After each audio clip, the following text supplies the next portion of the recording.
A set of 50-pound adjustable dumbbells is really all you need in order to reach your muscle building needs as long as you use them correctly. So you might be asking, how is a pair of 50-pound dumbbells enough to really put on meaningful size and muscle, especially when doing many of the major compound lifts?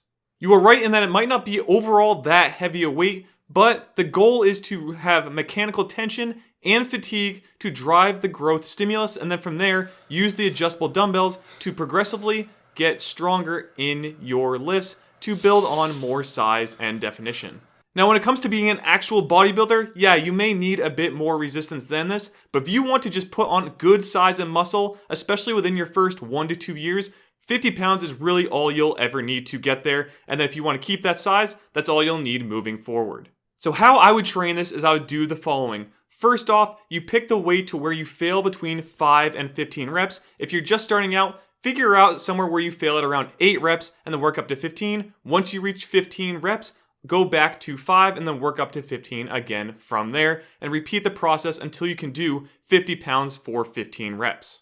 Included in this, do a rep speed between 6 and 10 seconds in length. So actually, as you get more and more into each one of your rep speed will slow down as you try and do it. That just naturally happens. But in the beginning, do something like a 6-second rep, so maybe like a 3-second concentric, 3-second eccentric, and then as you reach those final reps, you're going to drop to somewhere in that 8 to 10 second rep range automatically as you fatigue. So for this workout, all you need to reach is a point of positive failure, meaning that you're going through the shortening or concentric portion of the rep. Think of when you're raising up the dumbbells in a bicep curl. Once you can't raise them anymore, that is called positive failure. So once you reach that, you have properly stimulated all the muscle fibers of the target muscle group, and they really don't need any more stimulation past that point. Now it's just time to recover. So this follows the HIIT or HIT principles, where you're just doing one set to positive failure. From there, you may need a few days of recovery as you did reach that failure point, and then you will allow your body to grow through rest, recovery, and of course, nutrition.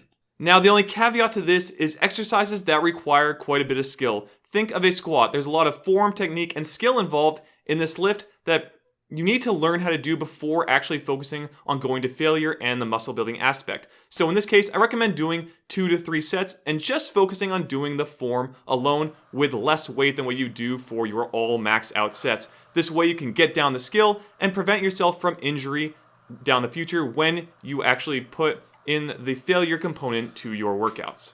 Now, you may be someone who is very strong already, and 50 pounds may not be enough for you for some of the exercises. For me, this would include things like squats and chest or bench presses. So I can actually max this at all 15 reps at about a 6-second rep count. So for me, my options are do more reps till failure, or I can slow down the rep cadence. After that, I might actually look to add more weight, but again, for most of you, especially if you're first starting out, 50 pounds will be all you need for a very long time if you do this. Slowing down the reps alone is very, very humbling, especially if you're used to doing fast reps. So just so you know, I used to be able to do like 20 pull-ups. I still can at a fast speed, but once I dropped it to about a 6-second rep, I can maybe get 8 or 9 before I'm absolutely dead. So that's the difference with slowing it down and really focusing on the muscles being under tension the entire time. So that's what you should focus on. If you are someone who's really just past that point, then maybe you look to add on more heavier dumbbells in the future.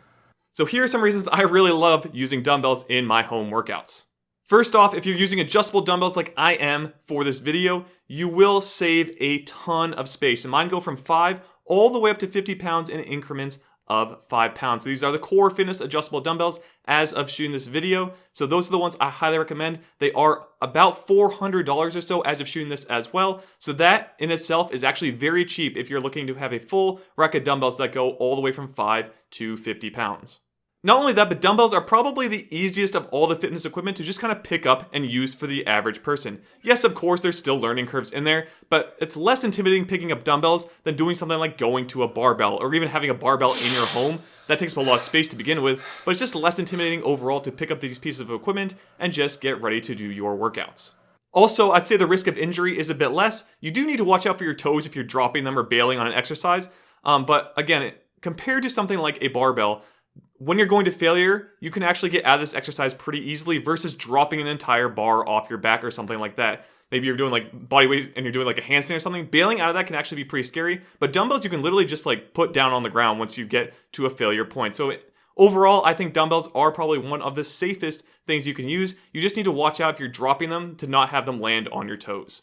And lastly, dumbbells provide a huge variety of exercises that you can do right out of the box. I think the only real issue I have with them is overhead pulling exercises. But outside of that, I can really do everything else I need for my entire body. So I might need to do like a high and a low row instead of doing something like an overhead pull. But I do have a doorway pull-up bar I do that with instead. But just note, that's really the only thing I don't like about dumbbells is that they don't have a good vertical pulling exercise. Otherwise, they're great for the entire body. So those are reasons I like the dumbbells. What are some reasons I don't like using dumbbells in my home workouts? Now, I did mention before that they are around $400, which is actually, in my opinion, a very, very good price. And I would pay that instantly right away if I didn't have a pair of these in order to use them in my home gym. Again, they are my number one piece of recommended home fitness equipment. So just know I do really love these dumbbells and use them. However, for a lot of people just starting out, $400 is a lot of money to spend. So if that's you, maybe you start off with body weight only and you just buy like a doorway pull-up bar. You can do a lot with just that. And then over time, you just save up a fund to then get and look for dumbbells for your home training. Again, I highly recommend you add them in because even with the plates that I have, so mine have like plates that you slide into the Core Fitness dumbbells, I can put those in something like a backpack and even do weighted pull-ups. So they even have more versatility than just using them as dumbbells in my home workouts.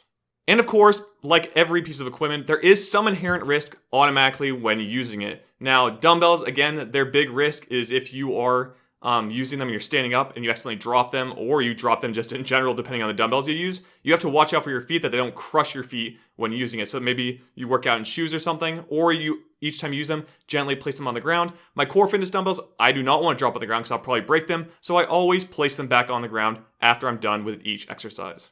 Now, the last problem I'll go over is that the dumbbells don't always follow the best strength curve. Think of doing a lateral raise. You really have all the tension at the top of the movement, where once you get down near your sides, you pretty much lose all of the tension. So what I would make sure you do is whatever exercises you choose to do, make sure there's always tension throughout the entire lift.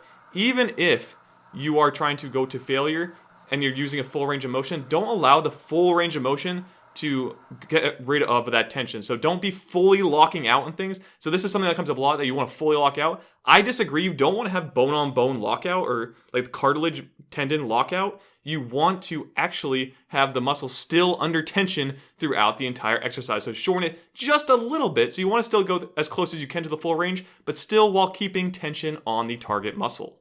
So I think everyone should look into getting a pair of adjustable dumbbells for their home gym. Again, they are my number one piece of home recommended equipment as of right now, and I use them all the time in my home workouts because, again, I can go from 5 to 50 pounds very, very quickly without much hassle and without taking up much space in my home office where I work out. Just make sure that you're not going into heavy debt trying to buy these dumbbells. If you can't afford them, put aside a small fund and put into it each and every month or so to try and then save up to being able to buy them. I don't want anyone spending money they don't have in order to get these, but it is something I would focus on looking to get in the future if you can't afford it right now. Now, as I mentioned, my favorite adjustable dumbbells are the Core Fitness adjustable dumbbells. These go from 5 to 50 pounds by just turning the handle left or right. Now, I did make a 5-year update on these dumbbells if you take a look to see if they work for your training. I have put a link in the description and on screen to that video if you'd like to check it out. But with that, remember to be fit and game on.